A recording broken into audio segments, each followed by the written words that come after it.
नमस्कार विद्यार्थी मित्रांनो, मी प्राध्यापक के एल नवखरे असून आपण सर्वांनी माझा पहिला व्हिडिओ पाहून भरपूर प्रतिसाद दिला, त्यामुळे धन्यवाद. आज आपण एक नवीन व्हिडिओ पाहणार आहोत. मी माझा नवीन यूट्यूब चॅनल सुरू केलेला आहे. या चॅनलचे नाव आहे आयुष कॉम्पिटेटिव्ह एक्झाम गाईड्स असे आहे. 12वी नंतर कोणते शिक्षण घ्यावे व कोणता व्यवसाय करावा याविषयी मी आज आपल्याला माहिती सांगणार आहे. माझ्या चॅनलला लाईक, सबस्क्राईब व शेअर करा व बेल आयकॉन नोटिफिकेशन दाबा, त्यामुळे माझे व्हिडिओ आपल्याला पाहता येतील. वर्ग 12वी कला शाखेनंतर कोणते शिक्षण घ्यावे आणि कोणता व्यवसाय करावा याविषयी मी आज आपल्याला या व्हिडिओमध्ये माहिती देत आहे. सगळ्यात पहिला कोर्स आहे BA. हा 3 वर्षाचा अभ्यासक्रम असतो. BA हा 3 वर्षाचा अभ्यासक्रम असतो. त्यानंतर दुसरा कोर्स आहे MA. 2 वर्षाचा अभ्यासक्रम असतो. त्यानंतर DTED 2 वर्षाचा अभ्यासक्रम असतो. प्रायमरी शिक्षकाची नोकरी मिळवण्यासाठी हा अभ्यासक्रम आवश्यक असतो. त्यानंतर आहे BEd. हायस्कूल ची नोकरी किंवा हायस्कूल शिक्षकाची नोकरी मिळवण्यासाठी हा अभ्यासक्रम महत्त्वाचा असतो. त्यानंतर आहे MEd.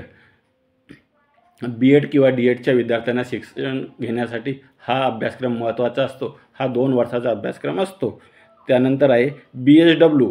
3 वर्षाचा अभ्यासक्रम असतो. त्यानंतर आहे MSW. हा 2 वर्षाचा अभ्यासक्रम असतो.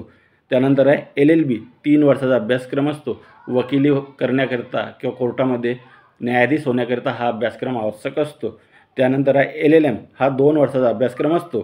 त्यानंतर आहे BBA. हा 3 वर्षाचा अभ्यासक्रम असतो.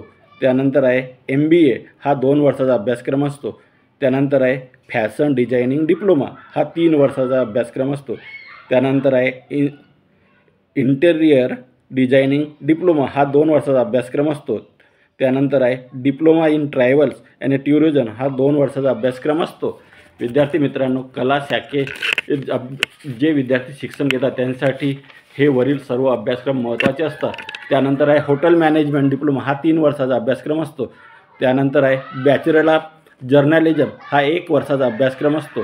त्यानंतर आहे MA इन मास कम्युनिकेशन. हा 2 वर्षाचा अभ्यासक्रम असतो. त्यानंतर आहे बॅचलर ऑफ लायब्ररी सायन्स, म्हणजे ग्रंथालयामध्ये विद्यापीठ किंवा सिनियर कॉलेजामध्ये जे ग्रंथालय असतात त्यामध्ये ग्रंथपाल म्हणून नियुक्ती करायची असेल तर हा अभ्यासक्रम आवश्यक असते. त्यानंतर आहे MA इन मास कम्युनिकेशन. हा अभ्यासक्रम असतो. बॅचलर ऑफ लायब्ररी हा सुद्धा अभ्यासक्रम असतो. त्यानंतर आहे महाराष्ट्रातील महाराष्ट्र लोकसेवा आयोग व केंद्रीय लोकसेवा आयोगाच्या परीक्षासुद्धा कला शाखेतील विद्यार्थी देऊ शकतात. त्यासाठी त्यांना BA ही 3 वर्षाचा अभ्यासक्रम पूर्ण केलेला असावा लागतो. त्यानंतर आहे इव्हेंट मॅनेजमेंट डिप्लोमा. हा 2 वर्षाचा अभ्यासक्रम असतो. त्यानंतर आहे सब इन्स्पेक्टरची परीक्षासुद्धा कला शाखेतील विद्यार्थी देऊ शकतात. त्यानंतर आहे BSF, CRF, CSI या परीक्षासुद्धा कला शाखेतील विद्यार्थी देऊ शकतात.